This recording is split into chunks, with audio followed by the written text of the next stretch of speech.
Hello. Today we are going to be covering 5 different topics in week number 6. Those topics are consumer advocacy and empowerment, independent living being the second, quality of life being the third, transition services being the fourth, and supported employment being number 5.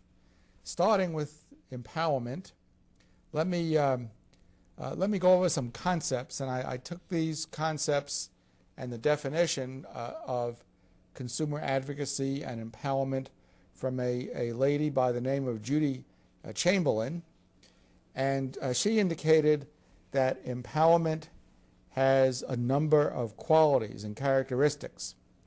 These include, number 1, the consumer having decision-making power, number 2, having access to information and resources, number 3, having a range of options from which the individual can make choices. Being assertive is another part of the definition. A sense or a feeling or a belief that the individual can make a difference and can have control over his or her life. Then number 6, learning to think critically, learning to be able to look at situations uniquely and being able to be objective about situations. She also talks about learning to be able to express feelings. Also, number 8, not feeling alone, feeling part of a group. Number 9, understanding the rights that the individual has.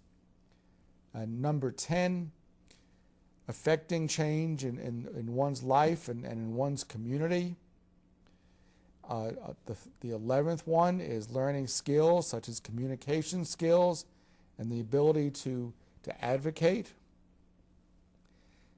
The 12th characteristic is changing other people's perceptions of the competency of the individual and the ability of the person to act. Number 13 is not being shy or not being afraid to say I have a disability or I need assistance or I am capable and I can do things. So it's recognition, acknowledgement of having a disability and acceptance and expectations that people will treat you as an individual. And then number 14, recognizing that growth and development and change is constant and that it's important for the individual to take responsibility and to take initiative. And then finally, flowing from that last one, is increasing one's self-esteem, self-image, and dealing head-on with areas in which the person may be stigmatized. And let me go through some of these in a little bit more detail. Having access to decision-making means that, and this can also be decision-making and self-determination. It means being able to be given choices, to have access to the information upon which those choices can be made, and it's being able to take responsibility for those choices, being able to be a stakeholder in one's own life and not be dependent on others. Okay. So decision-making, access to information, having options to choose from a counseling point of view, those are things that we can also facilitate. We can help individuals by giving individuals options and choices. We can give individuals information. We can show people where to go for information. And we can expect that our consumers will make choices. And those choices may not always be ones that lead to success, but they are choices, and the individual is responsible for making those choices. We can also encourage our consumers to be assertive. We can encourage our consumers to be able to state what it is that they would like. We can encourage our consumers to be able to handle the consequences of doing that, of being able to state what they would like and advocate for themselves. We can also help consumers have a sense that through their own choice they can make a difference in their lives, that they don't have to have what I often refer to as an external locus of control, that they can have a sense of empowerment by being in control of their outcomes. It may not always be successful in what they choose, but they can still have that choice. Learning to think critically means that the individual is able to evaluate individuals, evaluate circumstances, evaluate situations, and being able to state what would be the most appropriate choice for him or her. Consumers who are able to express their feelings often have better mental health, but they all, as a result of that, but they also can let others know how they're feeling. And that to me is very important. And it's important for us as professionals to be able to not allow consumers to be subservient to what we say. My view is to challenge consumers to say things such as, well, what do you think about that? Here's a choice, and here are different options. So, think about which one that you would like. Do you want to go to school? You want to go to work? Here's the career options. Here are 3 career options. Let's talk about the pros and cons of each one. Starting with you. You tell me what the advantages of going to school. What's the disadvantage of going to school? Things like that. And I think that as professionals, it's important for us to be able to expect that the consumer is going to be able to express what they feel and be able to make choices. It's also important that consumers not feel isolated, that consumers have opportunities and options to work with other individuals. And it's important that consumers be able to feel that they are part of a group. So I always encourage consumers to belong to support groups, to get out, to belong to organizations, to clubs, to participate. In that way, the consumer can feel a sense of belonging, which I believe is very important. It's also important, and we can start with us, to ensure that consumers understand that they have rights, that they have responsibilities, that they that others can't just push over them, that they have the right to participate in society, they have the right to go to school, they have the right to hold a job, they have the right to have accommodations made that are within the framework of reasonable and appropriate.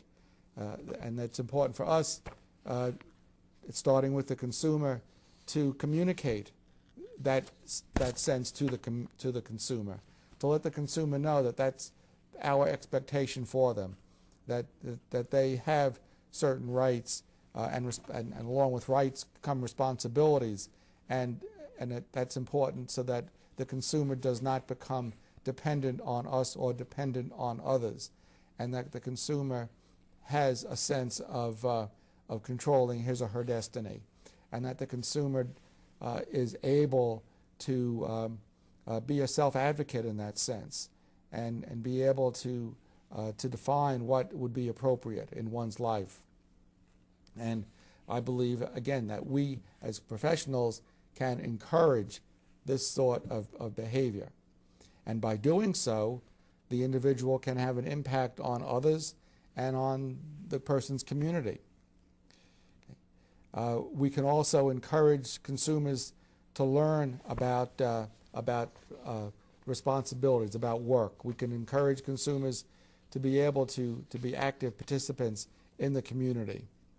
And as a result, that will change people's perceptions of that individual. As I've already talked with you, having consumers in the community heightens the sense of awareness that, that others in the community see about people with disabilities. And I encourage people to accept themselves as who they are, to say, yes, I have a disability, and to acknowledge that. Not to say that I'm disabled, but to say, yes, this is an accommodation. Having a ramp, or having an automatic door opener, or having transportation accessible is something that I'm entitled to. Just as you're entitled to take public transportation, so am I. So these are, again, are things that I think that are important, and that it can start with us, and it can start with us trying and attempting to empower our consumers, and that the growth that someone goes through the lifespan, the changes that someone has through the lifespan, is something that is inevitable. And rehabilitation is not something, even though we may come to an end point with a consumer, rehabilitation is also something that's ongoing. It's something that occurs throughout the person's lifetime. And instilling that in the person, I believe, is important. Doing all of these things, having the consumer have a sense of self-worth, of value, will improve the consumer's self-image, self-esteem, and help the consumer overcome the stigmatizing effects of the impairment or the disability that the individual has. And again, that starts with us. That we as professionals, I believe, are in part responsible, or at least have the responsibility, may not be responsible, but have the responsibility to facilitate consumers being empowered, and not to feel threatened by consumers, not to feel threatened that the consumer is making a choice, and that we should encourage consumers to do homework. We should encourage consumers to go out and investigate sources of information, to look into different options, so that when they come to us, we can reflect with the consumer the different pros and cons of different options and choices that the consumer is thinking of making. And I believe that ultimately this raises our professional level of functioning. It raises our level of functioning because it gets us beyond just making choices for consumers on the basis of, well, we know best, or we've had more experience, or you don't know, or you don't understand. That I believe that we can get beyond that by doing the things that I've been talking about. Another way to look at all of this is to look at it from the point of view that what we're trying to do with consumers is to facilitate self-determination on the part of the consumer. We're trying, as I was alluding to become a partner with the consumer. That it's not just us being paternalistic or maternalistic and telling the consumer what to do or not to do. It's a matter of being a co-equal partner where we bring our specific skills and knowledge and information, and the consumer brings his or her background and experience and ideas, and we process all of that with the consumer. And that, to me, gives us a higher level of functioning and more responsibility. And through that process, that we become creative problem solvers with the consumer. But ultimately, through making informed choices, it's going to be the consumer who makes the decisions. And I also want to make a distinction here between the concept of advocacy and assistance. I believe, and of course there are always differences. There are always differences here, but I believe that what we do primarily, and again this might be an issue for discussion in the discussion boards, but what we're doing is more along the lines of assisting. We're facilitating the consumer. It's up to the consumer ultimately to do the advocacy. The consumer advocates for him or herself. Now that doesn't mean that there are times that we're not advocating, but for the most part, the types of things that I talked about, the roles that I'm talking about with regard to what we do as a professional would be to be more along the lines of giving the person assistance, to helping to define what the choices are, to review the options and to review the pros and cons and to review the barriers and review facilitators to success. That, to me, is more in the lines of assistance. Now, there are some issues, there are some consumers where it might be important for us to actually pick up the phone or send an email and actually advocate to get a consumer into a particular program or to assist with a job. And certainly we can do that. But I believe that we come at that from the point of view of providing support and assistance rather than come at it from the point of view of advocacy. It's the consumer who is the advocate for his or her own program and own roles and own direction and determination. So those are some issues regarding consumer advocacy and empowerment and assistance.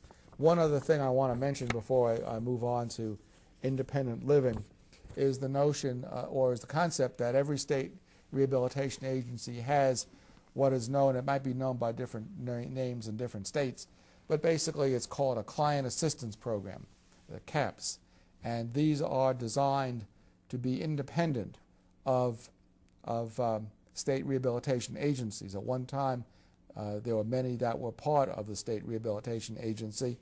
And I remember way back, a long time ago, back in, I guess, in the late 1970s and early 80s, I was involved in a study or an evaluation of the Client Assistance Program in the state of Minnesota, and going up there in the middle of the winter to interview different people.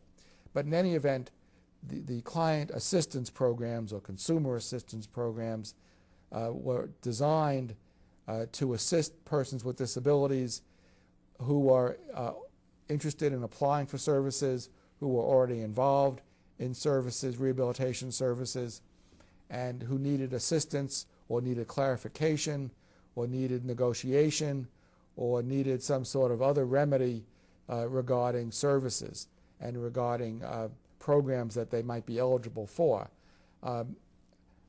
There's been tension, certainly, between the Client Assistance Program and counselors. My take on that is that we should look at the Client Assistance Program as being something that can help us also. You know, it's like at the university. If a student has a gripe or a grievance, there's, you know, you go through a chain, just like you do where you work, the chain being first you go to, you know, you go to the supervisor, the consumer can go to the supervisor, you might go to the district manager next, and so on and so forth. And eventually, if the problem can't be resolved, then it goes to the Client Assistance Program to help negotiate the issue and to help resolve the problem and to get a remedy. And it doesn't always mean that the consumer is entitled to a certain service. It might mean the consumer doesn't understand that what the regulations are and that he or she is not entitled to a certain service or a program. On the other hand, the Client Assistance Program might say, yes, the agency is obligated to provide that service. Either way, to me, the Client Assistance Program should be viewed as being available for both consumer and professional. At the university level, we have an Ombud program, and I encourage students, if there's a disagreement, to go to the Ombud. Let that person help us resolve the problem. But we have the same, you know, the same kind of structure. You know, if a student has a problem with a faculty member, you know, the students encourage, or at least I would encourage them, you know, let's go talk to the department chair, or then maybe the dean, or maybe somebody above that person, and then if that can't be resolved, then take the grievance to the client assistant, to the Ombud, and see if that individual can help out. And to me, we should look at these types of Ombud or client assistance services as being resources for us, and not as necessarily being out there to reprimand us or to cite us because we've not done something or aren't doing something correctly or doing something properly. So I would take advantage of client assistance programs and not be threatened by them when they call. The next thing I'd like to briefly talk about is, and switching gears, any questions you might have on client advocacy and empowerment and the client assistance programs and your thoughts on what I've said. I certainly want you to take those up with your course facilitators. But I want to talk about independent living and quality of life issues. And actually, what I'd like to, let me start off with the concept of quality of life. And let me read to you something by a person by the name of Sarah Ince, I-N-C-E. I'm not certain I'm pronouncing her name correctly. And she said that she defined quality of life as being the main thing that determines quality of life is our ability to enjoy all that life has to offer.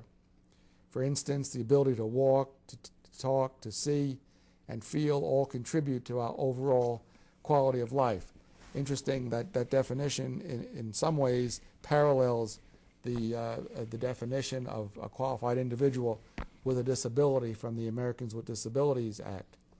A quality life is a life full of meaning and purpose.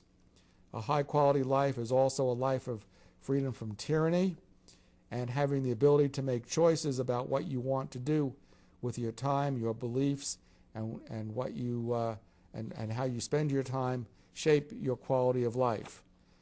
These are things that we've been talking about, but in different ways. These are things that are often hard to measure. How do you measure quality of life issues? There certainly can be some subjective measures, some qualitative measures, quantitative measures as well of quality of life, and there is a degree of subjectivity to it. But I also think that quality of life depends not just on getting or having a job, which is certainly very important as an example, but also having a job in which the person feels fulfilled, in which the person feels valued, in which the person feels that he or she is making a contribution. And some of the quality of life issues have to deal with things such as good health, with stability in life, with happiness, with meaning in life, and with relationships.